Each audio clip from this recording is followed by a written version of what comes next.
they are simply online platforms. And one thing that I think we want to consider as we hear about Bitcoin.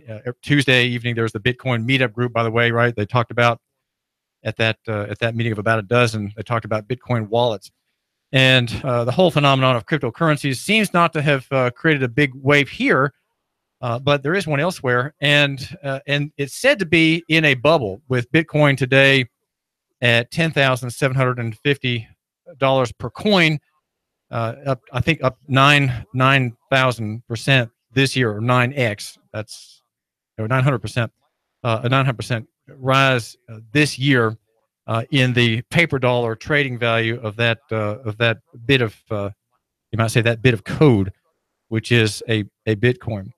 There's a loss of perspective in many areas, and one is in what Charles Hugh Smith says is the asymmetry of bubbles. In other words, you have bubbles in the economy, and they are viewed asymmetrically. They're not viewed equally. In other words, those who should notice bubbles and report on the big ones look rather at the small ones, which Bitcoin would represent. He says that at his website of 2minus.com, one of my favorites, by the way, he says that there's a much bigger bubble, or there are two much bigger bubbles elsewhere.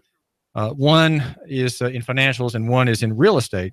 He says, do the bubbles in bonds, stocks, and real estate get the same scrutiny as the bubble in cryptocurrencies? Do any of the conventional critics that deride, laugh at the Bitcoin bubble, compare it with others? The bubble of Bitcoin has a market capitalization of $170 billion, but he says there is an unprecedented $500 billion bubble in stocks, bonds, and debt instruments. Real estate, which people really they don't see it. It's not discussed. It's not viewed with alarm. It's not reported. There's about $300 trillion in financial assets and $200 trillion in real estate. He says, shall we compare the damage that will be done when these bubbles go pop?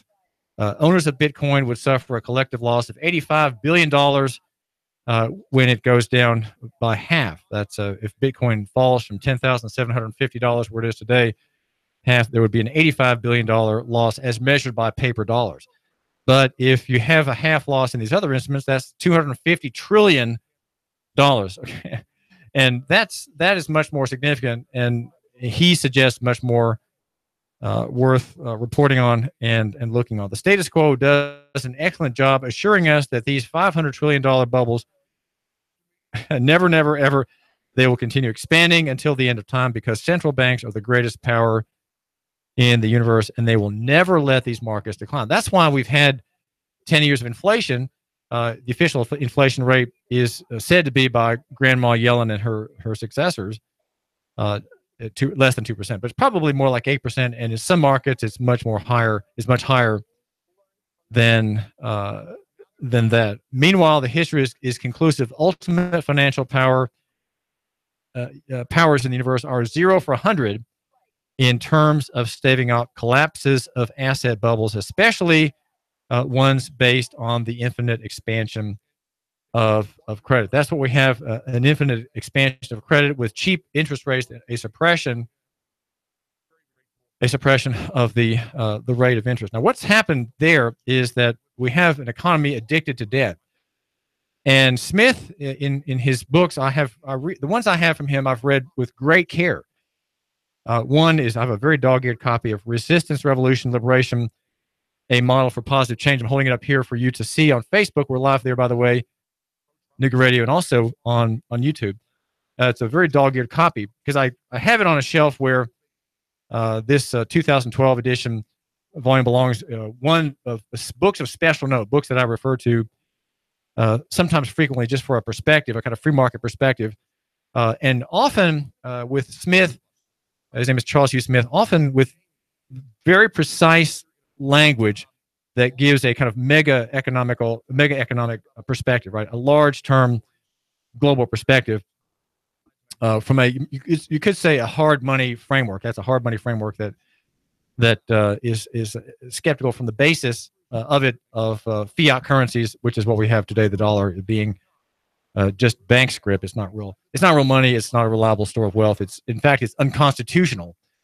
It's unconstitutional with the complicity of Supreme Courts such as that of Tennessee, which refused in the late 90s and the early 2000s, refused to consider a criminal court appeal, insisting on the legitimacy of silver and gold coin as the basis of our monetary system.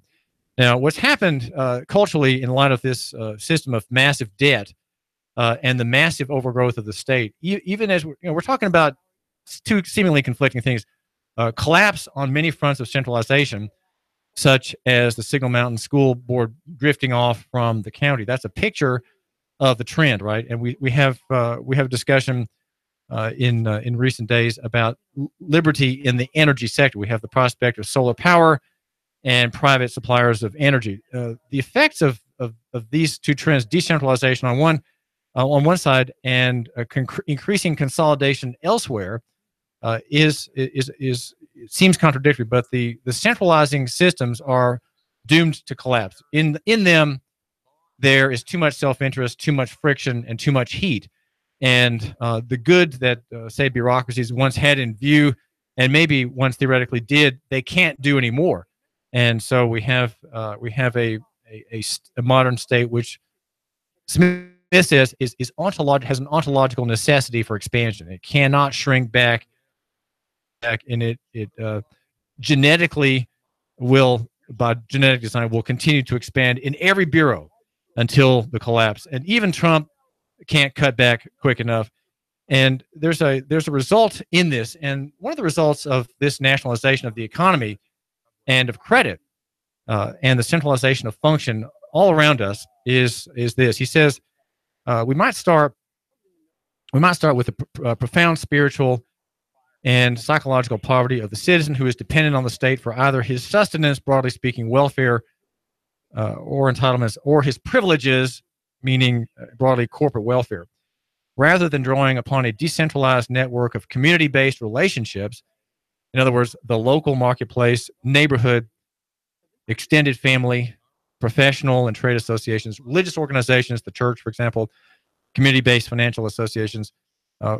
Rather than relying on these for work, social status, and meaning, the state dependent has no personal connections at all with the impersonal state, which seeks only one thing: a passive and complicit citizenry that has been stripped of the will or even the concept of dissent. As noted previously, the dependent agreed to surrender his autonomy and independence because the state presented itself as risk-free, and thus the payment granted by the state is also perceived as risk-free. And what happens is what he's describing there, and he does in great detail in this volume, is talk about the hollowing out, you might say, the strip mining of local economy, of local culture, and the conversion of the citizen into the consumer. That is a physical phenomenon that he deals with with very well and with great intelligence in his books and also on his website. By the way, the website of the writer I'm mentioning is of2minds.com, of2minds.com. He says that there is a withering of community, and it's occurring off camera, so to speak, for reasons that had as some say, nothing to do with the state. The decline of community left an opening that has been filled by the state. Okay, so we have a loss of community in Chattanooga and Hamilton County, and I see this all over the place. I see it in my sales calls. I see this in dealing with people personally. I see this, for example, in the lack of interest in personal connections with among people I know. People they're remote and alienated, and you might say they're sort of atomized. It's hard to have relationships with people today. This view discounts an active process of encroachment by the central state that is not benign, but rather an uncontrollable expansion of a superorganism at the expense of a less centralized, more diverse systems. That would be local economy. Local economies, plural. The same can be said of the marketplace, which is now a state-managed platform for perception management and private predation. The primary mechanism the state has used to supplant community is bribery. And he's mentioning that earlier. Entitlements that demand complicity. When enough of the citizenry are thus bound to support the state's control, lest their personal share, right? Lest their personal share of the largesse be threatened, then a citizen-supported tyranny has been established. And that is what we have today. We call that commercial government. That is my usage. The productive minority is then coerced to support and defend the unproductive state and its vast class of dependents. And that is you might say the part of that atomization process where people don't have these intervening bodies where in relationship to which you have your meaning, right? You have your meaning as a member of a club, as a member of a hobby, or a church, right? The religious community, the church community has many of these relationships, or even a school community. I'd say that those are more tenuous because school communities are more pragmatic than authentic. They are, well, my son is in school here, or now my younger son, he's in school here, and we have a connection with this state organism, which offers a seeming venue for community. But I don't think that venue is strong. It's very temporary and pragmatic. Where is authentic community? Do you find it in church, more in the church or more in the school? I'd say probably more where there's some interest in godliness and character development. He says that there are several noteworthy features of the state encroachment on what were once private arrangement. One is that the state has once again separated risk from gain. The risk of surrendering one's independence and becoming a state dependent is presented as zero, while the gain is visibly substantial. This is precisely the sort of windfall transaction we see as a species we as a species are primed to seek and embrace. Yet risk has not vanished simply because the state mandates it. Any system that collects $10,000 per person in Medicare taxes and pays out $300,000 per person is doomed to insolvency via default or hyperinflation. So all that has actually happened is the risk has been transferred by the state to the entire economy. This transfer masks the risk, but only up until the built-in instability breaks out. Another way to state this separate risk from gain project, and it is the ultimate state project that defines all the state's actions, he says, is that the state deliberately misprices risk. The state deliberately misprices risk to persuade the citizens to surrender their independence and resilient communities. Again, resilient communities would be Chattanooga and Hamilton County. Along these same lines, we might usefully catalog what was traded by the private citizens for their risk-free dependence on the state. And here's what they gave up: their self-reliance, their political independence, their control of their own assets and future, and also their resilient community, which was offloaded as a low-gain, high-risk system. In many subtle ways, the citizen who accepts the easy, risk-free windfall of state support loses his sense of self and community as potentially powerful providers of security and adaptability. So what happens, though, when the crisis hits? He says, when crisis comes, the dependent citizen now demands the state fix what is troublesome, not just because the citizen has surrendered, but because he no longer has the confidence or skills, and that's important, the skills to address the problems via his community or the marketplace. The state is not merely the collection of individuals who serve it at any moment in history. It has, he says, an ontological imperative to expand its control as a means to lowering its risk and maximizing its gains. Thus, the state seeks to curry the dependence of its citizenry, for dependence produces passivity and obedience, the opposite of the creative instability the state fears as a threat. Now, creative instability is a concept he develops in this book. It's called Resistance, Revolution, Liberation, a Model for Positive Change. And of course, that's what free market is instability. Instability is creative destruction, as Schumpeter describes it, where you're never quite sure, but you have to you take a risk, you build something, you create something, you invest, you liquidate your 401k and buy a business or invest in your own business. That is creative instability, right? It's creative instability, not what we have. Rather, we have something much different.